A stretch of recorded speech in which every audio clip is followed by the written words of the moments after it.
Casting এবং আপনারা দেখতেই পাচ্ছেন যে কারা একসাথে হয়েছে।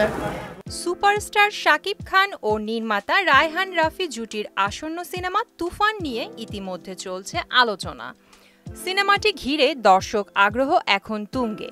ঈদুল আজহায় মুক্তির প্রস্তুতি চলছে তুফানের।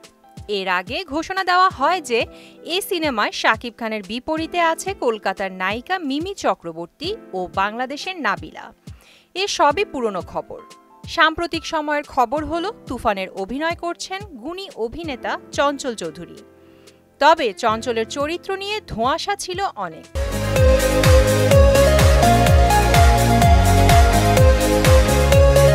এখন নিশ্চিত করেই বলা যায় আফরান নিশো এবং কলকাতার যিশু সেনগুপ্ত নয়, তুফানে অভিনয় করছেন চঞ্চল চৌধুরী।